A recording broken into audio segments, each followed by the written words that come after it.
Em nome de Jesus. Amém. Vamos louvar o Senhor, né? Meus irmãos, já a gente canta um hino.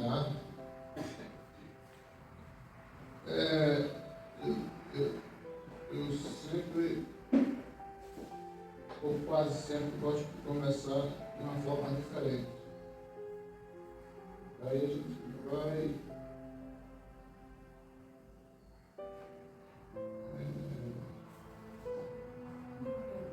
louvar o Senhor.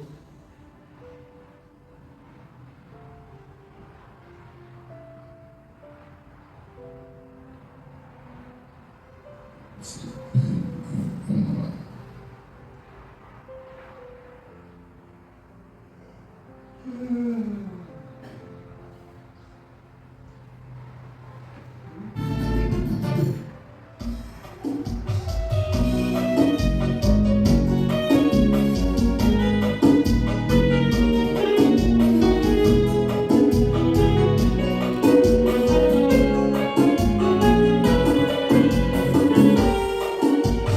Eu vivi dentro do calabouço, aprisionado sem poder sair. Para mim era o fim do mundo, a vontade era sair daí. O inimigo fez de tudo pra minha vida acabar, mas apareceu o homem que se deu a cruz para me ajudar. O Nazareno, foi Jesus, Filho de Deus, foi Jesus, o carpinteiro, que amor vermelho, da vida mineira. Foi Jesus, o Nazareno, foi Jesus, o Filho de Deus, foi Jesus, o carpinteiro, que amor vermelho, da vida mineira.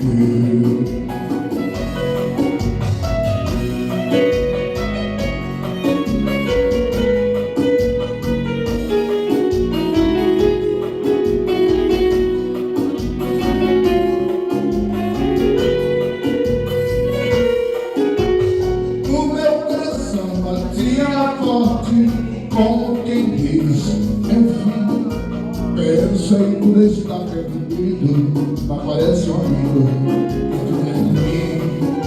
Mas quando eu estava chorando, ouvi alguém falando, dizer assim: não temas, eu estou contigo, sou eu teu amigo e vou te fazer feliz.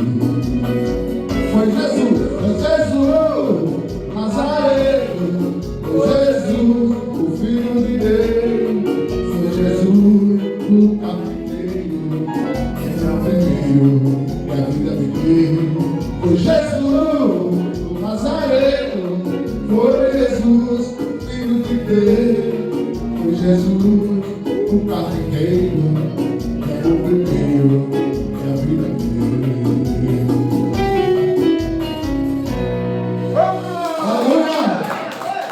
Jesus é lindo. Agora o senhor tirou meu foco. O senhor tirou meu foco. Como assim? Porque quando fosse falar para chamar para pedir o hino, eu pedi esse. Ele agora tá mudando na cabeça o que é que quer.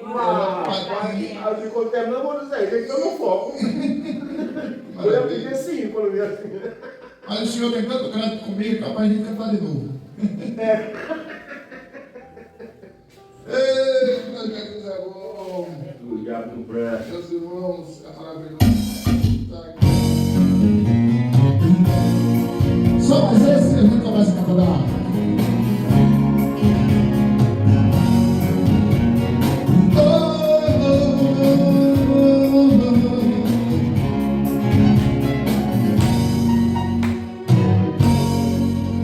Quando penso na antiga Galileia, que um dia na história apareceu, eu me lembro de um homem muito simples, que há muito tempo aqui também viveu.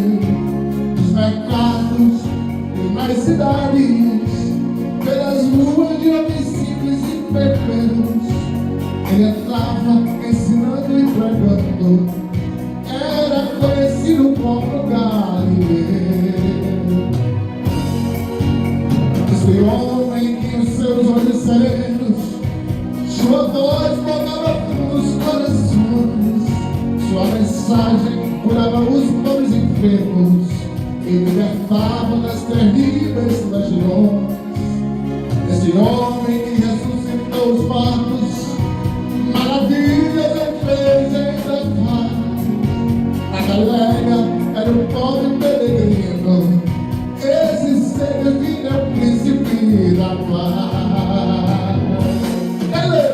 Galileu, eu vejo mil de Galileu levando a cruz para salvar miseráveis pecadores como eu e libertar da escuridão com a sua luz. Galileu, tendo Gólgota abriu os braços seus, com seu sangue derramado no madeiro. Ele é o poder que temos paz com Deus. Galileu, Galileu, Galileu está hoje aqui, essa tarde, pra hoje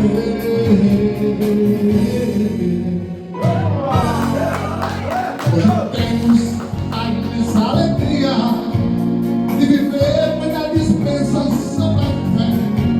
Aquele homem que andou na Galileia e conhecido como Jesus de Nazaré, com 30 anos iniciou seu ministério, espalhando a semente do perdão. A todos os povos levava o refrigério da sua maravilhosa salvação. Eu vejo o meu de Galileu levando a cruz para salvar miseráveis pecadores como eu e dissipar da escuridão com a sua luz. Galileu, que no Gólgota abriu os braços seus, com seu sangue derramado no madeiro. Ele é o poder e nele temos paz com Deus. Galileu, eu vejo o humilde Galileu levando a cruz para salvar Adão com Luiz, irmão Adão, irmã Maria e eu. Ele separa a escuridão com a sua luz. Galileu, que no Gólgota abriu os braços seus, com seu sangue derramado no madeiro. Ele é o poder e nele temos paz com Deus. Galileu, Galileu, ele é o poder e nele temos paz com Deus. Galileu, Galileu, ele é o poder e nele temos paz com Deus.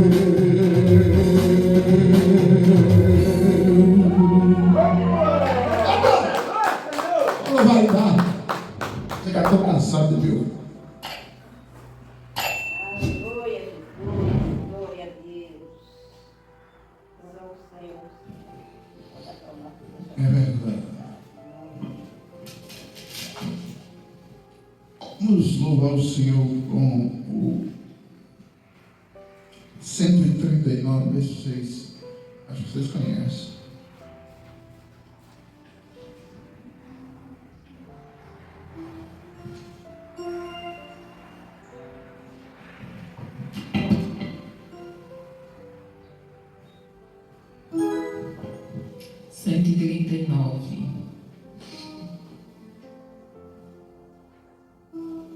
Onde eu estou pensando?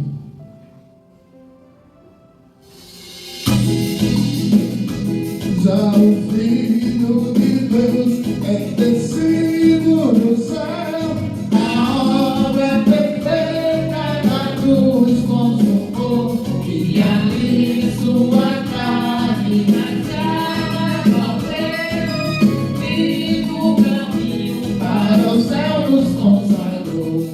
Jesus eterno redentor, o seu sangue já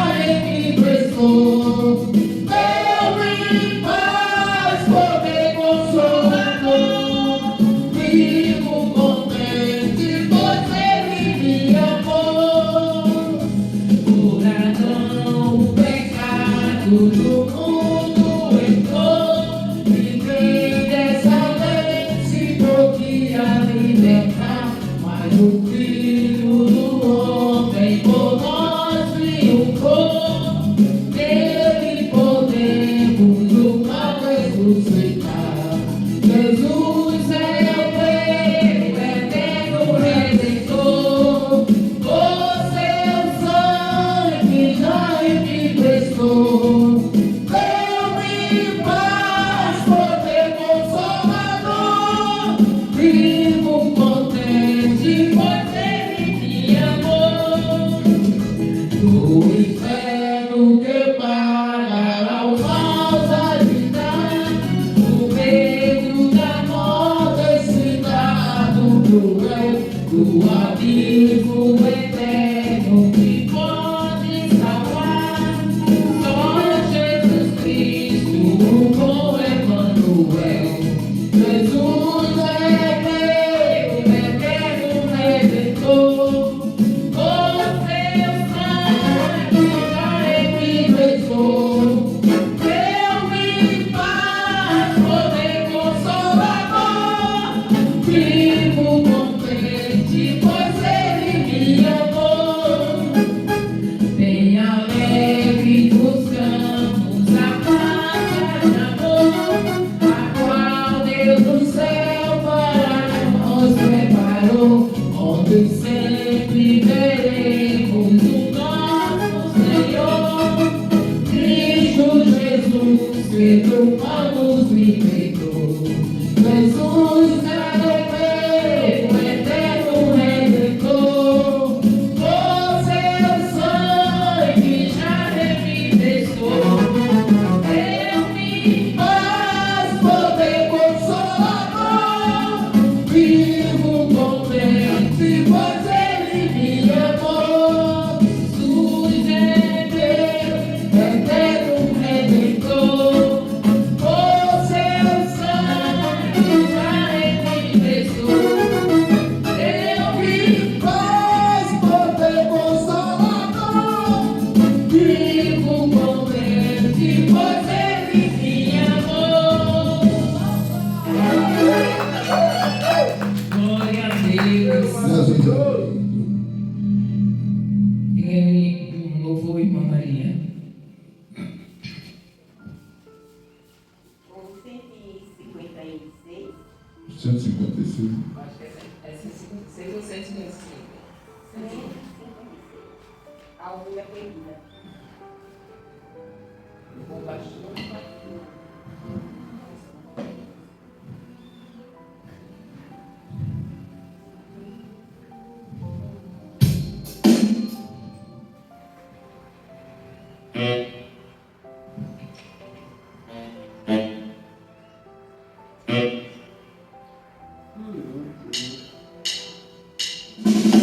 O bom pastor buscou-me da longe do redil, e com ternura achou-me caído e servil.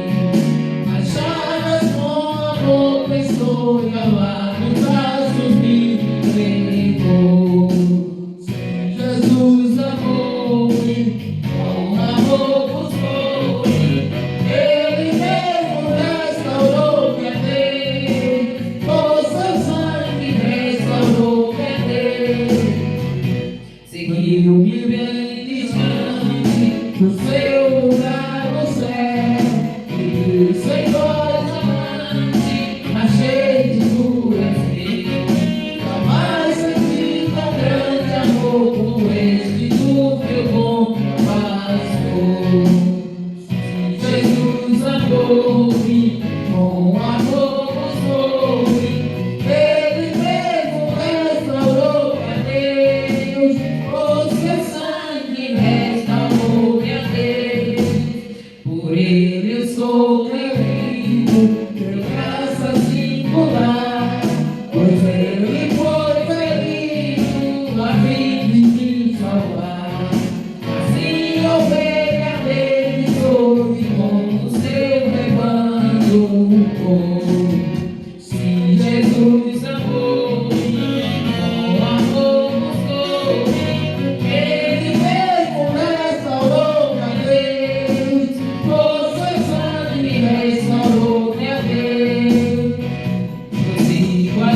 vai subir a parede para cima, 155.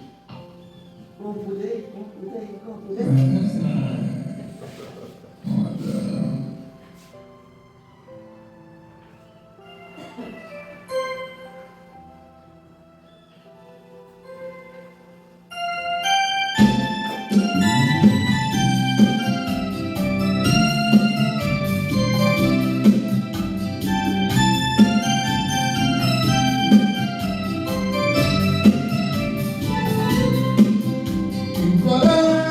Nosso Salvador, teu poder, infinal poder renovador, teu poder,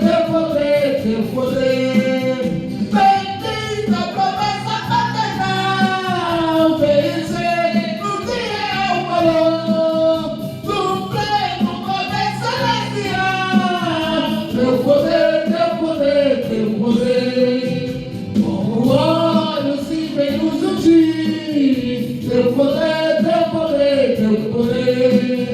Pai celeste, faz-nos fluir, teu poder, nos aprofetaste pra acabar, tuas bênçãos e nos revestir, pra tua palavra proclamar, com poder, com fogo vem nos inflamar, teu poder, e de toda mancha nos limpar, teu poder, aquece os rios, ó Senhor, faze-os o céu me despegar, nós te suplicamos com fervor, teu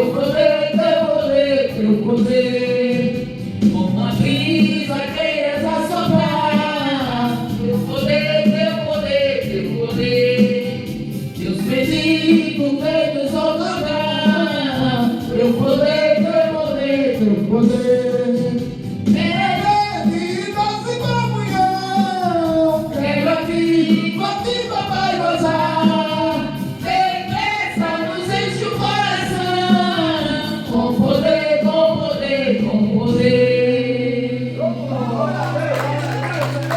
Muito bom. Irmão Zé Luiz. Como aquele mesmo, né? Aquele mesmo? Qual aquele mesmo? Aquele cantor mesmo. O primeiro? Senhor, não tem nada, mas o senhor. Ah, Tem na pegada, né? Foi.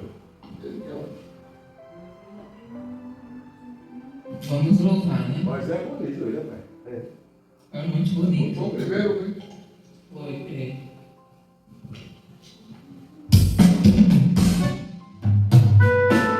Já vamos aproveitar. Esse aí é lindo, pastor Júnior. Canta no fundo do baú. Vamos aproveitar e tirar dízimos e oferta.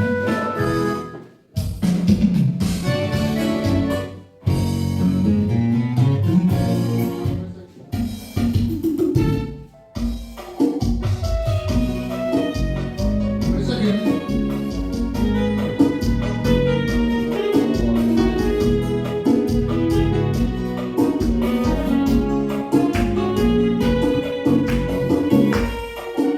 Eu vivi dentro do calabouço, aprisionado sem poder sair. Para mim é o fim do mundo, a vontade era sair dali. O inimigo fez de tudo pra minha vida acabar, mas apareceu um homem, Deus é deu a mão pra me ajudar.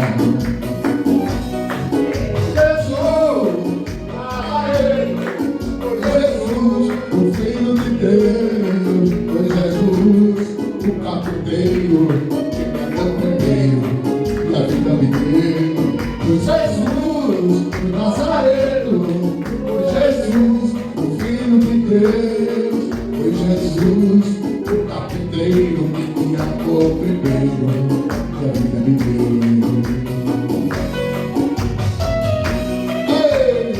Se a gente não tivesse consumado, nós estaríamos estamos literalmente perdidos.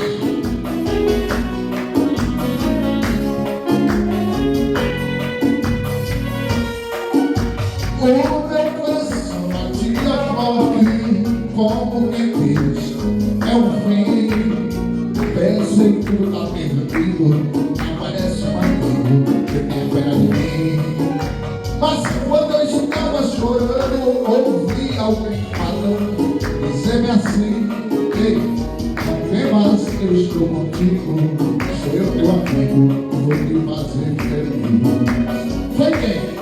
Foi Jesus Nazareno, foi Jesus, o Filho de Deus, foi Jesus, o carpinteiro, que é companheiro, e a vida me deu. Foi Jesus, o Nazareno, foi Jesus, o Filho de Deus, foi Jesus, o carpinteiro, que é companheiro, e a vida me deu. Foi Jesus, o Nazareno, foi Jesus, o Filho de Deus, foi Jesus, o carpinteiro, que me amou primeiro, e a vida me deu. Aleluia! Deus seja louvado. É muito lindo esse livro. Vamos ler a palavra do Senhor.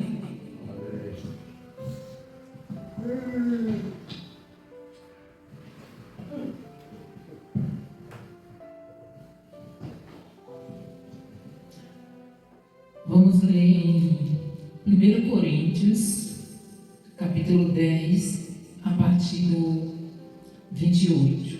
Aliás, a partir do 20.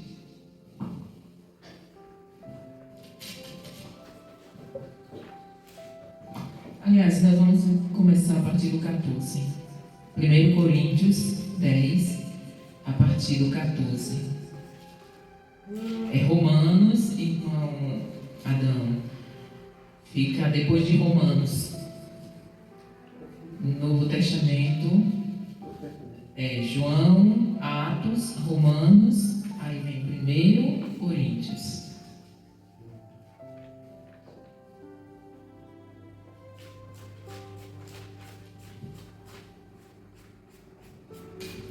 Vocês já observaram como o pastor está magrinho? Eu não digo nada para ele se convencer.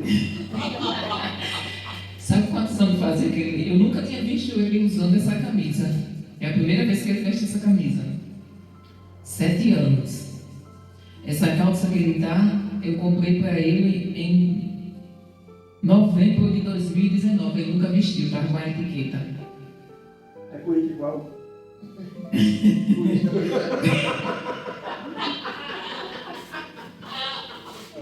Aqui, para o 1 Coríntios 10, irmão. 10.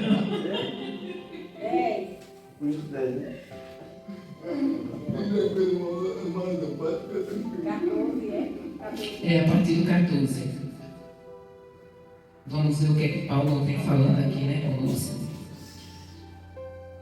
Que diz assim, 1 Coríntios, capítulo 10, a partir do versículo 14, que diz assim: por isso, meus amados irmãos, fugi da idolatria. Falo isso a pessoas sensatas. Julgai vós mesmo o que está afirmando. Não é verdade que o cálice da bênção que amaldiçoamos é a comunhão do sangue de Cristo? Acaso o pão que partimos não é a nossa participação no corpo de Cristo? Como há somente um pão, nós que somos muitos, somos um só corpo, pois todos participamos de um único pão. Observai o povo de Israel. Porventura os que comem dos sacrifícios não são participantes do altar? Sendo assim, o que estou querendo dizer? Será que o sacrifício oferecido a um ídolo significa alguma coisa? Ou o ídolo tem algum valor? Não. Quero enfatizar que os pagãos sacrificam oferecido, isto sim, aos demônios, e não a Deus.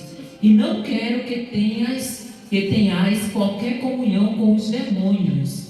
Não podeis beber do cálice do Senhor e do cálice dos demônios. Não podeis participar da mesa do Senhor e da mesa dos demônios. Ou desejamos provocar os ciúmes do Senhor? Porventura somos mais fortes do que Ele? Pai, que nós venhamos, Senhor, colocar a Tua palavra no nosso viver, no dia a dia, Senhor. Que nós venhamos buscar Te obedecer com todo o nosso ser, Pai. Em nome de Jesus. Amém. Poder sentar, irmãos. Paulo aqui estava falando da ceia de Cristo, né? Que nós não devemos participar da ceia e servir aos demônios, como fazem os pagãos, né? O que é que, geralmente, o que é que a Igreja Católica faz? Usa isso, né? Imagem. Não, além disso, eles fazem a missa da quarta-feira de cinza, né? Ou seja, o povo vai servir aos demônios, aí quando é na quarta-feira, aí eles vão para missa para tirar os pecados. Isso não existe, né? Então, ou você serve aos demônios ou a Deus. Tem pessoas que, quando o Paulo está falando aqui, participar do vinho, né, do sangue e do corpo de Cristo, ele está falando da ceia do Senhor, né? Que é o vinho que representa o suco de uva, que representa o sangue de Cristo, e o pão que representa o corpo de Cristo. Quando nós participamos dessa cerimônia e vamos servir aos demônios depois, nós estamos atraindo maldição para a nossa vida. Então, por que a gente ainda não fez ceia? Embora nós desejamos muito e vamos planejar, né, pastor? Para fazermos. Porque Deus já tirou, né, aqueles que não podiam participar e deixou só que aqueles que realmente estão comprometidos com Deus, né? Então, nós que fazemos parte do corpo de Cristo, veja que ele diz, né? São muitos, amados. Não é um só, né? São muitos que compõem o corpo de Cristo. O corpo é um só, mas para formar esse corpo são muitos os membros. Então, todos aqueles que verdadeiramente servem a Cristo fazem parte do corpo dele, né? Jesus é o cabeça de um corpo, que esse corpo se chama a Igreja de Cristo Jesus aqui na terra. Então, que nós tenhamos muito cuidado, né, para não sacrificarmos, como ele diz, né?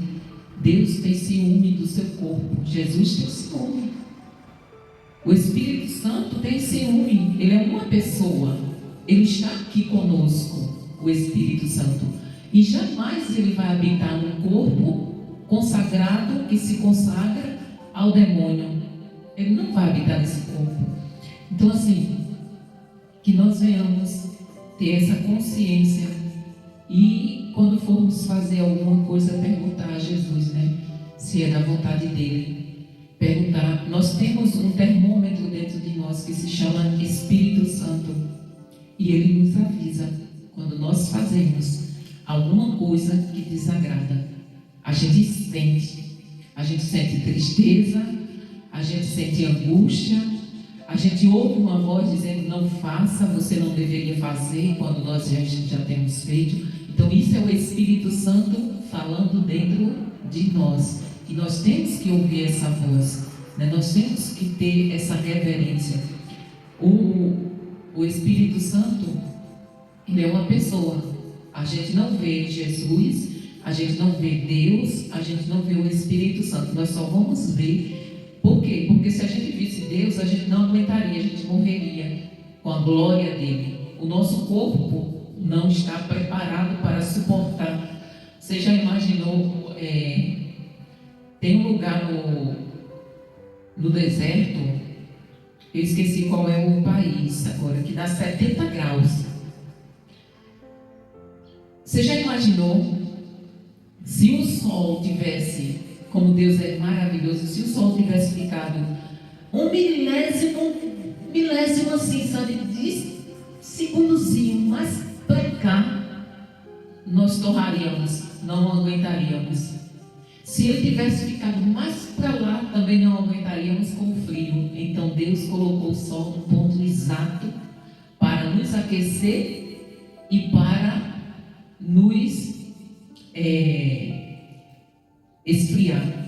Ou seja, o sol tem a função de aquecer para não deixar a gente congelar com o frio, e tem a função também de não nos matar com a sua temperatura. Agora, você já imaginou se a gente chegar pertinho do sol? Eu não sei se vocês já fizeram o teste de olhar para o sol sem, assim, o meu dia, o sol quente de vocês olhar. Vocês conseguem? Ninguém aguenta. E se ficar olhando, a gente fica cego. Agora, Jesus é o sol da justiça. Imagine eu chegando perto de Jesus com esse corpo, com essa carne que tem nela, traz nela o DNA pecaminoso. Eu sou fulminada na hora. Moisés pediu para ver a glória de Deus. E Deus disse: Moisés, se você ver, você morre. Mas eu vou fazer o seguinte: você fica aí por trás da pedra e você vai ver somente a minha sombra. Somente, porque se você ver, você morre. Porque por mais que Moisés não tivesse em pecado, mas ele está com um corpo pecaminoso. Ele estava ainda nessa carne. Então não é que Moisés vivia pecando, aí por isso ele não podia ver o Senhor face a face. Não, é porque infelizmente nós trazemos o DNA do pecado. E Deus, se a gente se colocar na presença de Deus, o nosso corpo não suporta. Não é que Deus queira nos matar, não é que Deus queira nos fulminar, não, é que a nossa carne não suporta a glória dele. Então assim, o Espírito Santo é uma pessoa e ele tem ciúme da noiva de Cristo. Ele está cuidando, ele é o amigo do noivo. Vocês lembram que Jesus disse assim: eu vou, mas eu vou enviar o Espírito Santo, o Consolador, para ficar com vocês até o dia em que eu vier. E naquela época era tradição, quando uma noiva era prometida a um noivo, quando um rapaz ia na casa de uma moça e pedia a mão daquela moça em casamento, ele voltava para sua casa, ia preparar a casa para poder vir buscar. Só que ele deixava responsável para cuidar daquela noiva um amigo que ele confiava muito, e não era o noivo que ia lá na casa da noiva. De vez em quando esse amigo ia lá na casa da noiva, ia ver como era que ela estava, para trazer notícias para o noivo. Então o casamento naquela época funcionava assim. E como Jesus, ele sempre pegava as coisas do nosso dia a dia para simbolizar como seria, da mesma forma ele fez com a sua noiva. Ele deixou o Espírito Santo, é o Espírito Santo que toma conta da noiva, que orienta a noiva, que corrige a noiva. Então, toda vez que aquele amigo ia lá visitar a noiva, o noivo mandava um presente que era para ela usar no dia do casamento. Ou seja, ele mandava uma joia para ela, alguma coisa para ela usar no dia do casamento. O noivo era que ficava responsável para levar esse presente. E da mesma forma, o Espírito, o amigo do noivo, era que ficava responsável para levar o presente. Da mesma forma, o Espírito Santo é quem nos dá os dons, os presentes de Deus. É o Espírito Santo que nos dá dom de curar, dom de profetizar, dom de mestre. Então, são os dons, dom da fé, são dons que o Espírito Santo distribui para a noiva. Ou seja, o noivo manda e o amigo, que é o Espírito Santo, distribui em nome do noivo. Tudo que nós fazemos aqui é em nome de Jesus, mas é através do Espírito Santo. Então é o Espírito Santo que habita dentro de nós, é o Espírito Santo que fala conosco. Deus usa o Espírito Santo para falar conosco, ou seja, Ele conhece Deus porque Ele é Deus, Ele tem o mesmo poder, a mesma onisciência, a mesma onipotência. Eles são três, mas com a mesma soberania. Então quando chegarmos lá nós vamos ver, né? Deus Pai, Deus Filho e Deus Espírito Santo. Vai estar lá, os três tronos e eles sentados. E Jesus vai levantar-se e vai receber a noiva. Chega a me arrepio quando eu falo. E vai levar a noiva até o Pai e vai apresentar: Pai, essa é a minha noiva, que eu dei a vida por ela. E a festa vai começar, a festa de casamento. Você já imaginou? Então, nenhum sofrimento aqui, nada nesse mundo é comparado, pode se comparar à glória que nós vamos participar.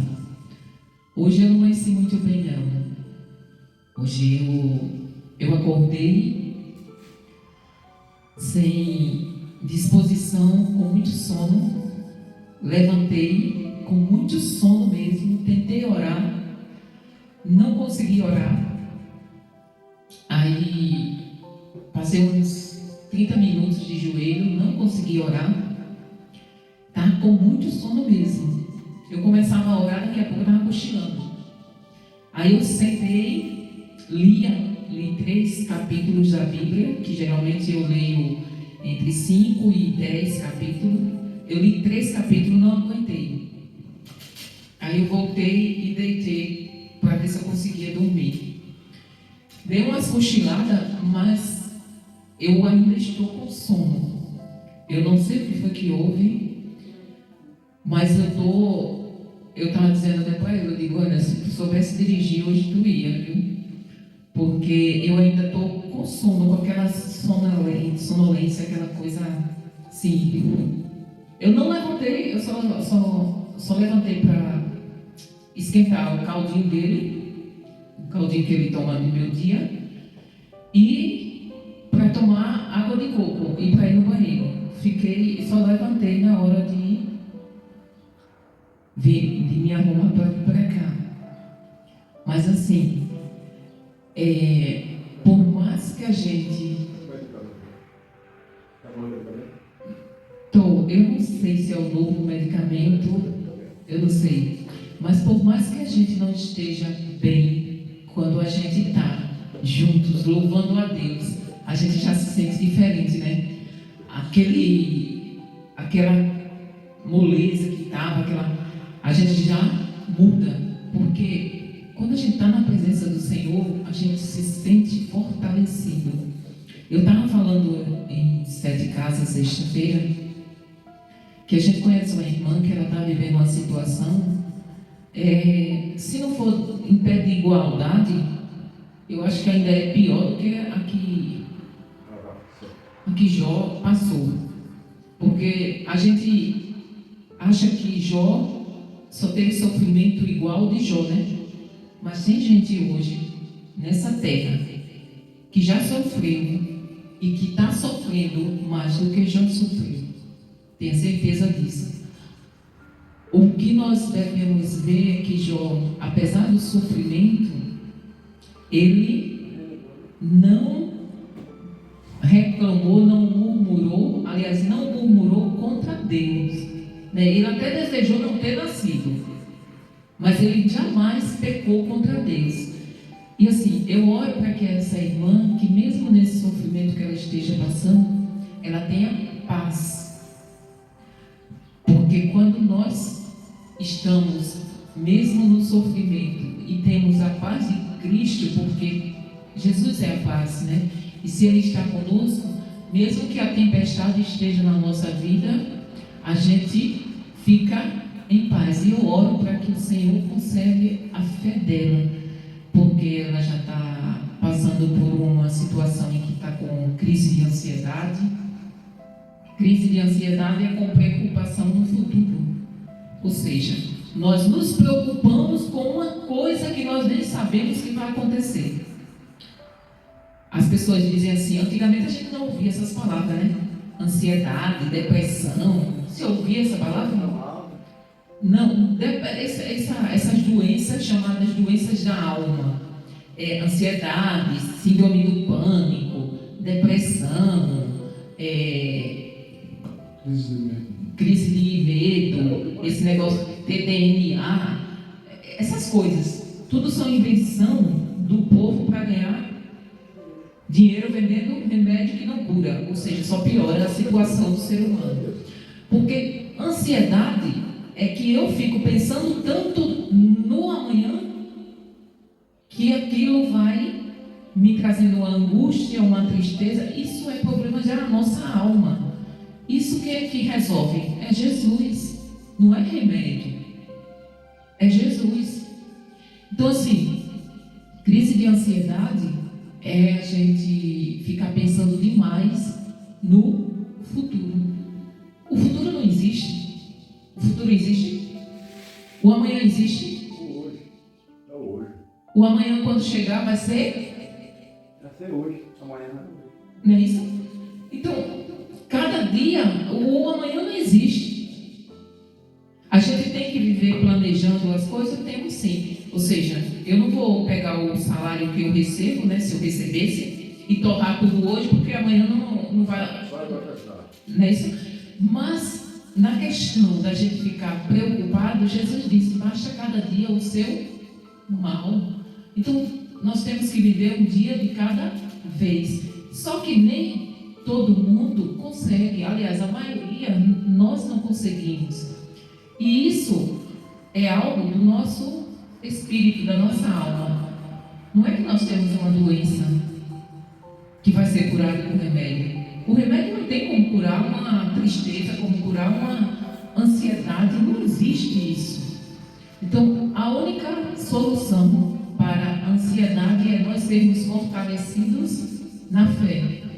E eu creio que essa irmã só ainda está de pé pela situação que ela vive, que ela só ainda está de pé por causa da fé dela em Deus. Porque se não fosse Jesus segurando nela, segurando a sua mão, ela já tinha caído. Mas nós devemos fazer o que Paulo sempre fala, né? Que olhar para o alvo, que é Jesus. Qual é o seu alvo? O alvo de muitas pessoas está na cachaça, está na prostituição, está nas drogas, está nesse mundo, está no dinheiro, está nas riquezas, na fama. Mas o nosso alvo, a gente não esteja passando por dificuldades, seja qual for ela, nosso alvo deve ser sempre, nossos olhos devem estar sempre no alto, em Cristo. Porque tudo aqui vai passar. O que é que não vai passar nessa terra? Tudo passa. Tanto as coisas boas como as coisas ruins. Tudo passa. Um dia você está bom, está alegre, está feliz, mas no outro dia você já está mais... Já acontece alguma coisa para deixar você mais triste, mas tudo vai passar. A nossa vida só dura no máximo 100 e poucos anos. Aqueles que têm o azar, né, de viver tanto tempo, porque eu não acho que isso seja sorte. Eu acho que é uma pessoa viver, se for com saúde, né, é uma bênção de Deus. Mas se você viver 80 anos, da maneira como meu pai está, da maneira como a minha mãe está, eu não acho que seja bom. Eu prefiro estar na glória com Jesus, com 50, do que estar com 80 sofrendo aqui na terra. Meu pai está hospitalizado já faz mais de 10 dias e a certeza que nós temos é que só um milagre. E eu não sinceramente, eu não estou orando para que Deus cure ele, não. Eu não estou orando, não, para que Deus cure. Eu estou orando para que Deus salve. Para que Deus prepare ele e leve. Porque é melhor do que ele ficar nessa terra e se perder. Eu estou orando para que Deus o salve e faça a vontade dele. Se ele quiser salvar e curar, amém. Dá mais um tempo para ele viver aqui, amém. Mas se Deus vê que vai curar ele e ele vai se perder, não é melhor ele guardar? Né? Então, assim, que nós devemos orar sempre baseado na palavra de Deus. Pedir para que o Espírito Santo nos mostre o que é que está no coração de Deus. E Ele mostra através da palavra do Senhor. E às vezes até fala conosco. O Espírito Santo fala. Quantas vezes eu já vesti uma roupa, fiquei de frente do espelho e o Espírito Santo diz: isso não é roupa de crente. E várias vezes eu também não dei voz ao ouvido, não dei ouvido à voz do Espírito Santo. Então, tudo o que nós vamos fazer é dar conta do nosso noivo. Ou seja, tem que estar de acordo com a vontade dele. A gente tem a mania de falar, hoje está muito em alta, né?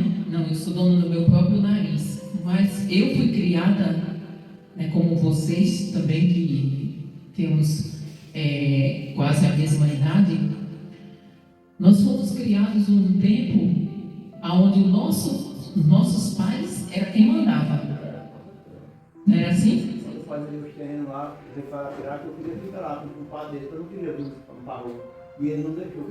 De jeito nenhum. Então, assim, os nossos pais era quem mandava até a gente casar.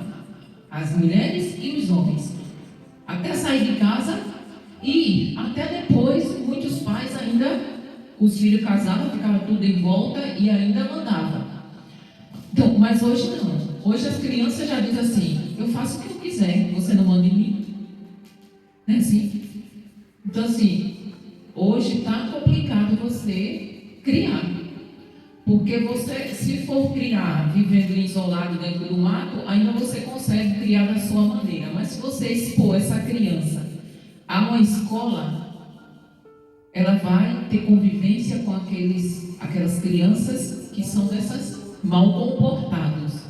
Então, hoje em dia não tem para onde você. Se você. É aquela história, né? Que a gente diz: se você correr, o bicho pega, se ficar, o bicho come. Então, o pastor sempre fala, né, que ter filho hoje é pecado. Eu não concordo que seja pecado, mas eu concordo que que as pessoas não deveriam colocar filho hoje no mundo. Por quê? Porque vai colocar filho no mundo em que está nessa situação e aquela criança, o futuro daquela criança vai ser sofrimento. Então, não tem para onde, e ainda corre o risco de ir para o inferno. Então, assim, nós devemos ter muito cuidado, porque qualquer coisa que nós venhamos fazer, temos que perguntar se é da vontade do Senhor, para não entristecer o nosso noivo, o nosso dono. Mas isso é absolutamente tudo que nós vamos fazer. Tudo. Nós temos o costume de orar depois que fazemos a besteira e não antes de fazermos. Nós fazemos, aí depois que dá errado, nós vamos orar para que Deus conserte aquilo que nós não perguntamos a Ele antes se era da vontade dEle. Por que é que muitos estão sofrendo? Porque não estão perguntando, não estão debaixo da proteção do Senhor, debaixo da obediência. Eu estou lendo um livro que é o 1 Reis, que quase todos os capítulos diz assim: se vocês obedecerem e andarem nos meus mandamentos, eu os abençoarei. Mas se vocês não obedecerem e fizerem aquilo que não me agrada e adorarem a ídolos, adorarem a outros deuses, eu não os abençoarei. Então, a bênção do Senhor está condicionada à obediência. E sempre vai estar. É isso, não é no Velho Testamento. Isso é hoje. Para termos a bênção e a salvação, nós temos que andar debaixo de obediência do nosso Senhor. Se não andarmos, não adianta a gente ser bom, a gente ser correto, mas se você não estiver debaixo da nuvem, você não vai ser salvo. Quando Jesus voltar, você fica, e eu também. Então temos que obedecer. Amém? Vamos ouvir, o pastor cantar aquele fundo do baú. E em seguida, pastor, eu trago a palavra.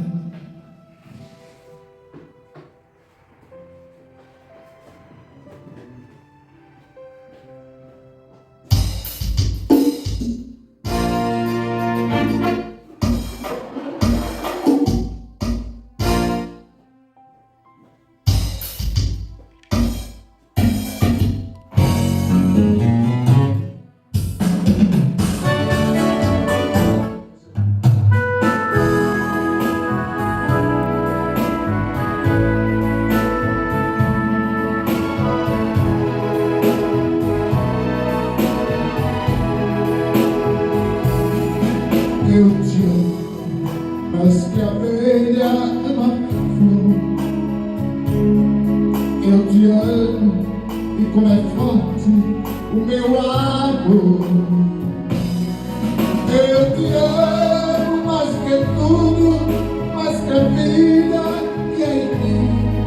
Eu te amo, e nada vence esse amor que não tem fim. Eu te amo, pois trocaste meu fardo pela cruz, e é assim que eu te amo, Jesus.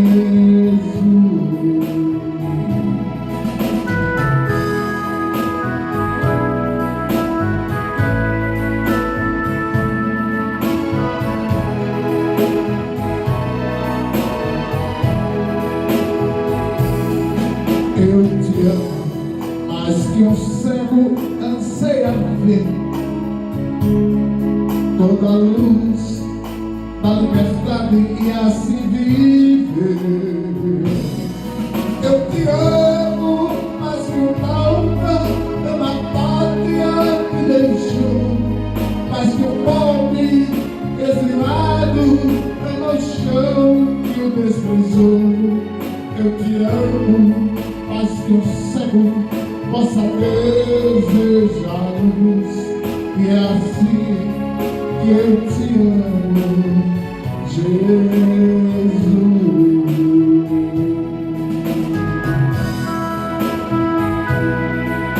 O nosso amor por Jesus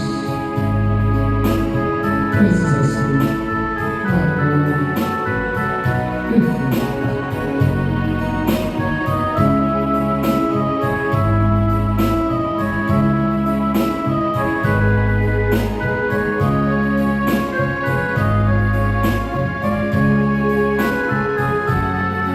Eu te amo, mas um cego possa desejar luz, e é assim que eu te amo, Jesus.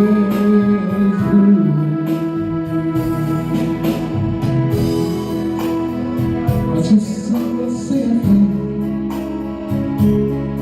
toda a luz da liberdade e assim viver. Eu te amo, mas que o nada ama a pátria que deixou, mas que o pobre exilado ama o chão que o desprezou.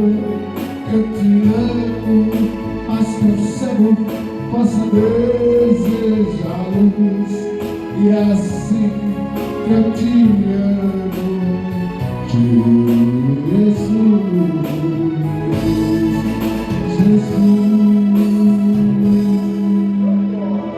Desde Sião, ele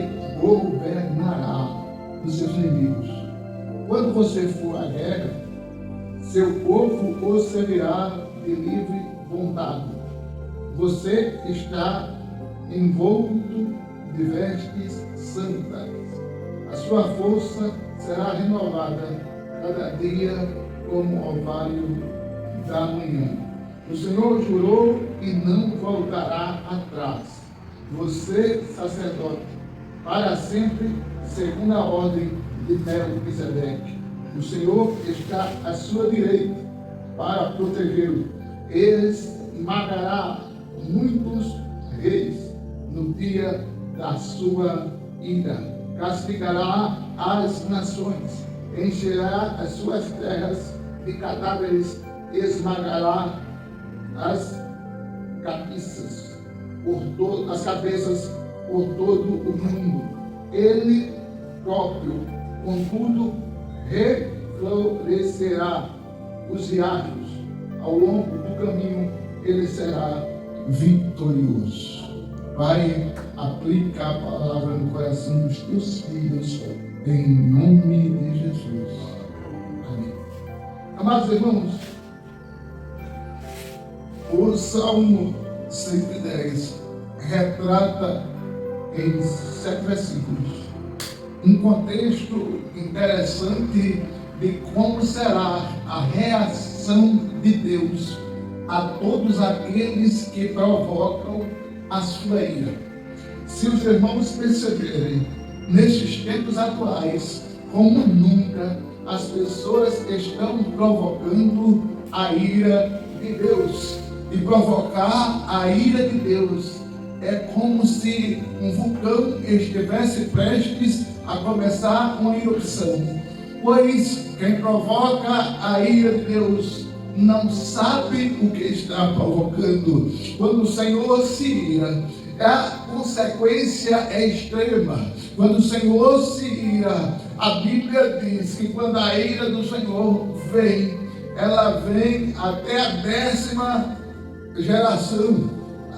Entenda bem, quando a ira do Senhor alcança pessoas que a provocaram, não é de brincadeira. E o Salmo 110 retrata isso.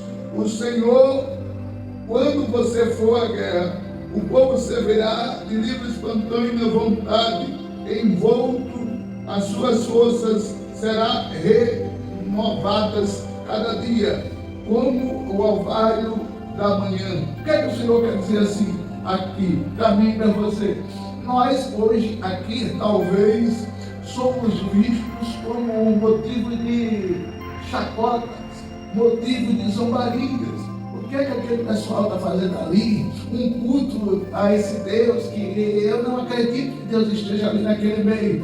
Mas vai chegar o dia em que o Senhor vai reagir a todos aqueles que zombam daqueles que são fiéis a Deus. Nós que nos somos fracos, nós que somos tidos como pequenos, nós que somos tidos como insignificantes, teremos nossas forças renovadas. O que é força renovada? Força renovada como o orvalho pela manhã. Toda manhã o orvalho cai, assim como o orvalho cai pela manhã. Todos os dias as forças daqueles que hoje estão sendo zombados, anarquizados, terão as forças renovadas. Vale a pena sofrer, vale a pena ser sacrificado, vale a pena ser anarquizado por amor ao Evangelho. Perceba bem, o Salmo 110 estava se referindo que o Senhor vai reagir a todos aqueles que provocam a sua ira. O Senhor jurou: quem o fará voltar atrás? Quando o Senhor decide, está decidido. Quando o Senhor decide, Ele não é comprado por dinheiro. Quando o Senhor decide, Ele não é comprado por poder. Quando o Senhor decide, Ele não volta atrás por caprichos humanos. Quando o Senhor decide, Ele está decidido. E está chegando a hora que o Eterno está decidindo em prol, a favor, em benefício daqueles que o temem. Meus amados irmãos, percebam bem, o Senhor jurou: quem o fará voltar atrás? Entenda bem, o Senhor está à sua direita para protegê-lo e esmagará muitos os reis com a sua ira. Ei, você já pensou ser esmagado pela mão de Deus? Coitado daqueles que hoje zombam de Deus. Eu não assisto, mas quem assiste viu que as aberturas das Olimpíadas na França foi uma verdadeira zombaria ao nome do Senhor. Foi uma verdadeira zombaria ao nome do Eterno. Foi uma verdadeira zombaria ao cristianismo. Foi uma verdadeira zombaria à crença na maioria da população do mundo. Mas esses que hoje zombam de Deus vão sentir o peso na mão do Eterno, o peso na mão do Senhor, o peso na mão do Cristo, o peso na mão daquele que venceu a morte, o inferno e o diabo. Entenda bem, enquanto nós vivemos no tempo da graça, tá bom, as pessoas zombam e Deus não liga, as pessoas zombam e Deus ignora, as pessoas zombam e Deus faz de conta que não está vendo. Mas no dia do peso da mão de Deus, muito vai se ouvir ai, ai, ai, ai. Mas todavia as pessoas hoje ignoram isso. Deixa de ignorar. Paulo disse: mas o quanto a mim, São Josué disse: eu e minha casa serviremos ao Senhor. Quem serve a Deus não vai passar pelo peso da mão do poderoso. Quem serve a Deus receberá galardão. Quem serve a Deus receberá um prêmio. Quem serve a Deus receberá um milagre. Quem serve a Deus entrará para as bodas. Quem serve a Deus receberá recompensa. Mas aqueles que hoje zombam, anarquizam de Deus, saberão o peso da mão do Eterno. Está escrito nas Escrituras: horrenda coisa é cair na mão do Deus vivo. Essas pessoas hoje provocam a ira de Deus. De que forma? Casando-se e dando-se em casamento, sabendo que é contra a vontade de Deus aquilo que elas fazem, mas elas fazem de forma consciente, sabendo que é contra a vontade de Deus aquilo que elas praticam, mas elas praticam de forma consciente, sabendo que Deus é totalmente contrário àqueles posicionamentos, mas elas fazem.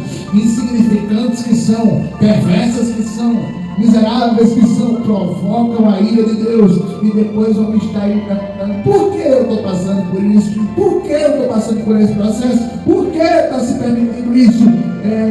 Enquanto eles estão aqui, tá bom, mas quando a porta se fechar aqui, aí a ira de Deus vai começar. E a ira de Deus é terrível, é perversa. Quando eu digo perversa, não no sentido pejorativo, ela é irrevogável.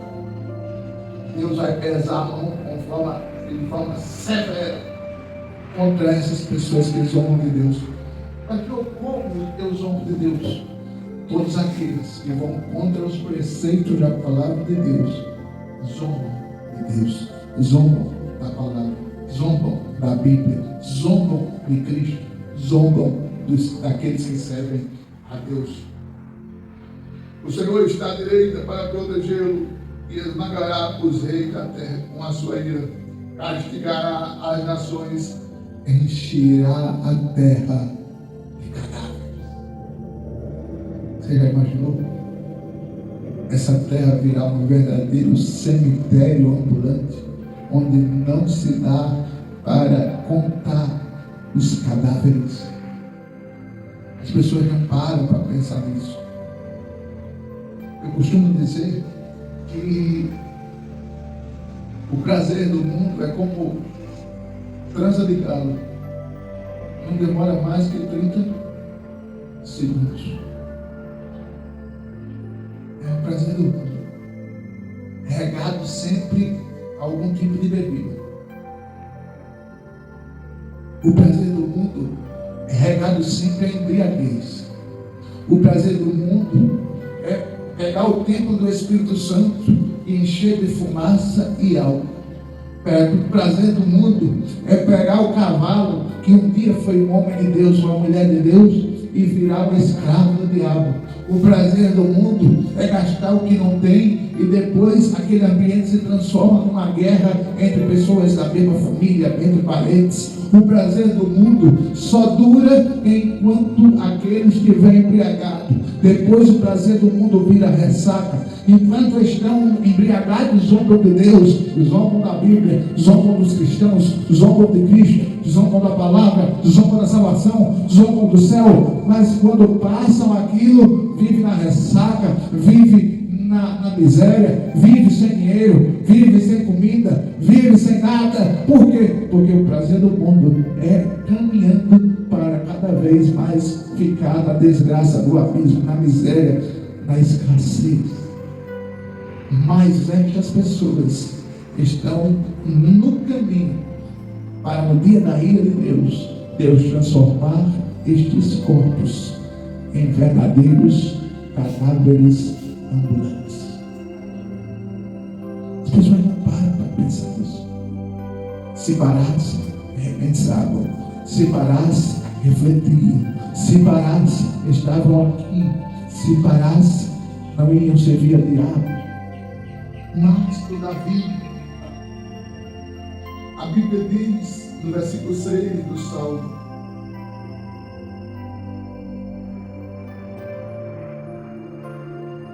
o Senhor esmagará as cabeças por todo o mundo. Você já pensou? Um mundo de cadáveres. E todas as cabeças esmagadas. E quando o Salmo se refere aqui a esmagar as cabeças, se fala em esmagar a ponto de não ter recuperação, a ponto de não ter nenhuma maneira de salvação. Você pode ter saúde do pescoço para baixo, do jeito que tiver. Se o seu cérebro estiver morto, você está morto. O coração está batendo, mas o estômago está funcionando, mas os olhos não tem glaucoma, mas o cérebro está morto. Então a pessoa morreu, mesmo estando viva. É isso que Deus vai fazer, além de deixar os cadáveres esmagar as cabeças. E as pessoas não pararam para pensar nisso. É grave o processo. Se você for perceber, o versículo 7 diz: Ele próprio, contudo, refrescará os diários ao longo do caminho. Ele será vitorioso. Isso o Salmo já se refere para aqueles que andam debaixo, de acordo, segundo a vontade de Deus. Queremos os caminhos refrescados. Enquanto se de um lado se tem cadáveres, do outro se tem caminhos refrescados. Enquanto se de um lado não tem ninguém vivo, se tem cabeças esmagadas, do outro lado tem caminhos abençoadores. O Senhor à nossa direita, nos defendendo, o Senhor colocando os seus e os nossos inimigos debaixo dos nossos pés, como diz o Salmo 110, e primeiro: vale a pena ser fiel, gemendo, chorando, sofrendo ou cantando. Você tenha certeza, os dias do mundo estão contados. Por isso que minha esposa tocou no ponto e disse que eu sou contra gerar filho. E você vai entender exatamente que o que eu falo tem lógica. Mas Maria, se a senhora engravidasse hoje, a senhora criaria o seu filho hoje, como a senhora criou o filho que a senhora tem? Cria? Sim ou não? Cria não. Se eu pegar o carro hoje para dirigir e sair ali e for multado, eu provoquei o problema ou não? Provoquei. Porque eu não sou habilitado. Eu sei que eu não tenho habilidade para dirigir. Peguei o carro e saí. Aconteceu um acidente, eu fui multado, vou pagar uma multa. Então, as pessoas colocam o filho no mundo hoje tem uma fotografia real de como está o mundo. O mundo está cada dia mais se degradando. A moral e a ética foram embora. O respeito não existe. Eu estava vendo um filho tratando o pai, ele chegou pro filho, pro pai assim, e disse: fala aí, coroa, como é que tu tá, velho? Eu disse: meu Deus, eu falo assim com o pai, tá lembrando. Aí, se eu coloco um filho no mundo, sabendo da fotografia real de hoje, sabendo da fotografia futura, e eu tenho consciência que eu não vou criar o meu filho, no mínimo, como eu fui criado, eu estou cometendo um erro, sim ou não? Eu cometi um erro consciente e é um pecado consciente. Então, a Bíblia inteira, a Bíblia mão de ter filho. Porque quando eu olhei para como eu fui criado, eu entendi que eu não ia ter condições de criar um filho nem perto de como eu fui criado. Bem, o mundo é outro, a época é outra, o nível de respeito está aqui embaixo, de caráter está aqui embaixo, de pornografia está aqui em cima, de devassidão está aqui em cima, de respeito está aqui em cima, de moralidade está aqui em cima. Aí eu pego e boto uma criança sem condições de dar a ela uma educação cristã, sem condições de dar a ela um culto doméstico digno diário, sem condições de dar a ela um conhecimento bíblico, sem condições de dar a ela lições de éticas morais, sem condições de ser exemplo, como eu tive uma mãe e um pai que foi um exemplo. Aí eu boto o filho no mundo, consciente de tudo isso. Estou montando uma bomba relógio. Mais provável ser uma bomba relógio do que dar certo. Hoje é assim. Você cria um filho com a possibilidade maior de ele ser uma bomba relógio e se tornar uma pessoa que vem na contramão do que é correto, do que hoje está mais coerente um filho se tornar aquilo que é inverso ao normal do que se tornar um filho normal. Com caráter, com decência, com honestidade, com lealdade. Por quê? Porque as gerações estão apodrecidas. As gerações dos anos 90 para frente é descer degrau abaixo, meu filho. Dos anos 90 para frente, você pode ver. A geração da Tânia, a geração do Senhor, a geração do irmão Adão, a geração dos anos 70 para trás. Hoje, os irmãos dela e ela tomam conta dos pais, tomam conta da mãe, do pai, se preocupa alguns, mas nem todos prestam. É muito os três. Se preocupa com os pais, mas a geração de 90 para frente começou a descer legal. De 90 para frente começou a internet. De 90 para frente é a geração que hoje está na casa dos 30. Os filhos que hoje estão na casa dos 30, 83% são bancados pelos pais, avós ou parentes ligados, tios e parentelas. 43% trabalham de carteira fechada, mas depende de cooperação dos parentes, dos pais, dos avós. 91% dos netos vivem mais na casa dos pais do que nas casas dos avós, do que nas casas dos pais.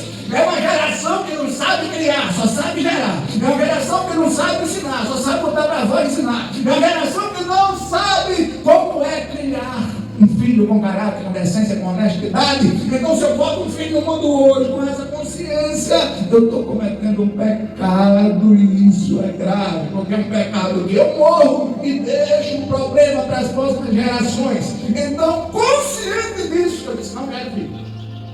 Viver. Mas tem que deixar.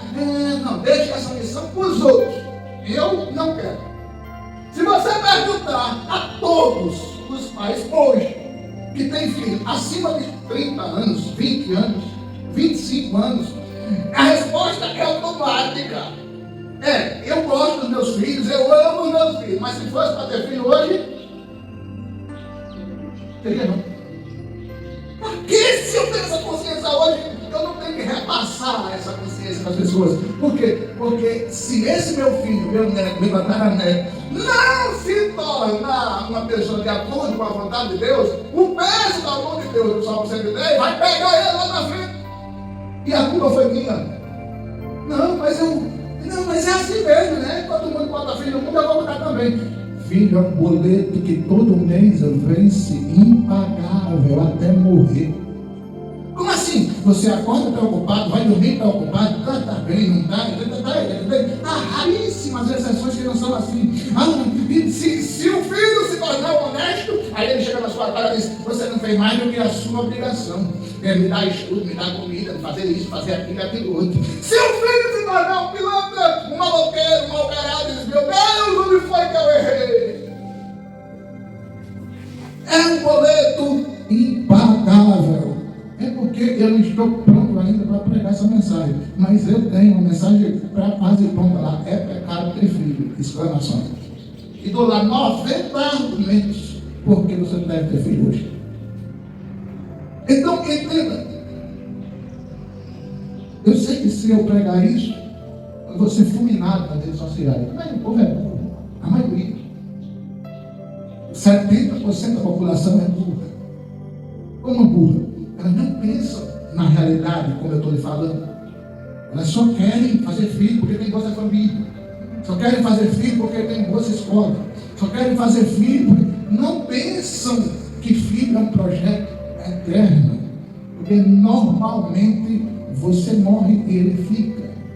Você se acaba e ele continua. E ele vai gerar mais filhos, no mínimo iguais a ele, ou piores que eles. E você não vai ter condições de criar um filho como você foi criado. Você só pode criar um filho se você tiver condições, certeza absoluta, que tem condições de criá-lo até a idade X nos caminhos do Senhor.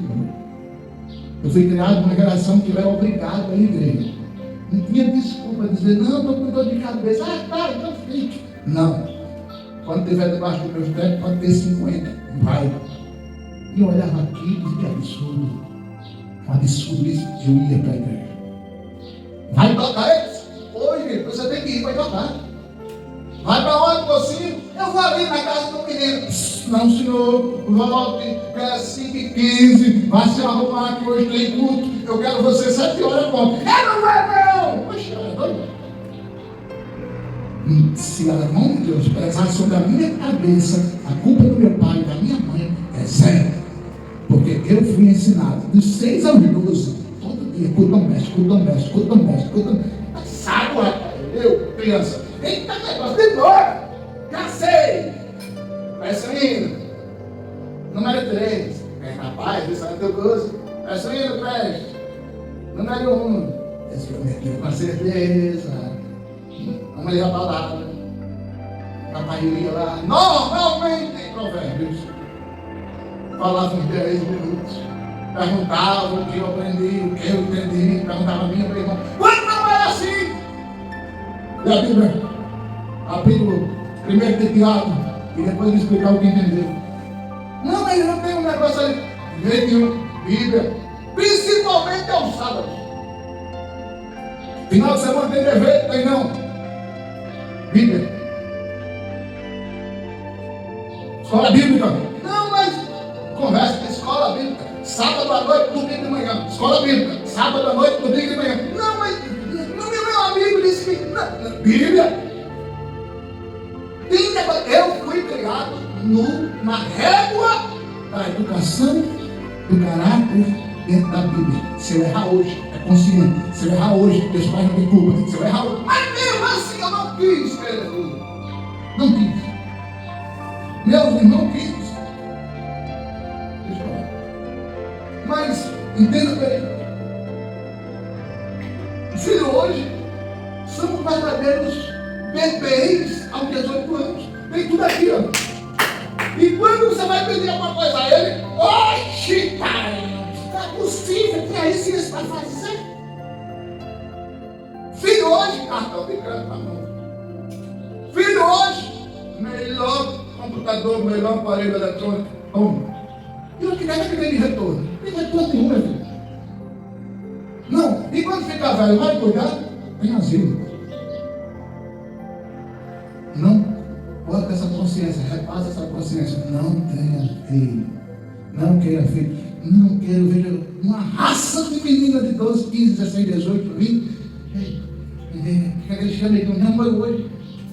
Meu Deus do céu. A gente antigamente namorava para casar, hoje a gente namora para experimentar, para usar. Vamos ver se é mais gostoso. É mais gostoso ficar com ela ou com aquela galega? É o menino de hoje, é a educação de hoje. Aí, Gera, Brugado! Cadê a avó? Nada, atrás que eu pego. A avó criando babá gratuita, e se chiar, ainda ouve.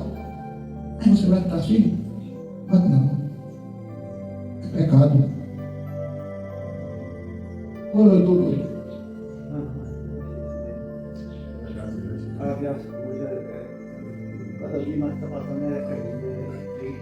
E não chegou ainda em 2030, malandro. Se a gente tiver filho em 2030, sai de baixo. Tenha certeza, o negócio vai piorar descomunalmente. Só para você ter um relatório, já está sendo hoje votada a ONU, tarifa das grandes fortunas. Sabe qual é o objetivo? Para todo mundo ser padronizado por baixo. Todo mundo tem um salário igual. 90% da população tem um salário igual. Na casa dos R$1.500 a nível de Brasil. Todo mundo, 90%, tem um salário na casa de R$1.500. Por quê? Porque mantém-se todo mundo por baixo. E um nível de 10% de pessoas vivendo no patamar que dominando toda a riqueza do país. Ou seja, o Brasil tem 215 milhões de pessoas. 215 milhões, menos de 10%. Você sabe muito bem qual é que dá, né? 215 mil pessoas no Brasil vivendo em alto padrão. E o resto, tudo vivendo por baixo. Agora, quanto mais tiver menino, melhor. Porque quanto mais menino tem, mais manipulado é. Por isso que cada filho se aumenta do Bolsa Família R$200. Aí R$200 dá para quê? Dá nem para fralda, filho.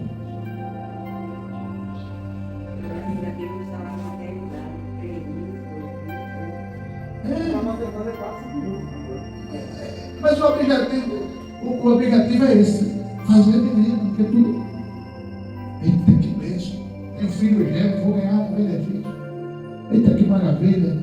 Já tenho 4 filhos, já tenho uma renda extra. Renda extra.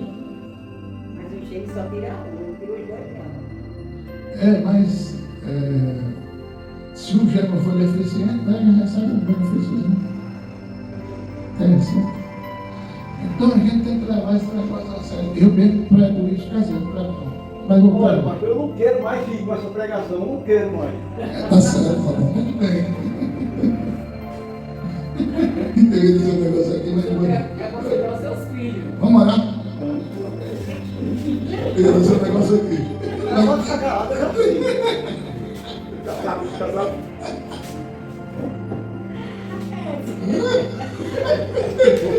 Esse povo. Um não quer engravidar, o outro quer ter meu filho. Pai, obrigado, Senhor, pelo privilégio de estar na tua casa. Pai, muito obrigado, Senhor, por esta tarde abençoada. Pai, eu quero uma semana de vitória e de bênção para glorificar o teu nome. Pai, em nome de Jesus, Senhor, obrigado por estes momentos que sábado estaremos aqui, te adorando, bendizendo, exaltando o teu nome, em nome de Jesus. Amém. Que o amor de Deus, a graça do Senhor Jesus e as suas consolações do Espírito Santo seja com você, a sua casa, a sua família, o seu endereço, em nome de Jesus. E você diz, e você diz, e você diz, Deus abençoe, pessoal.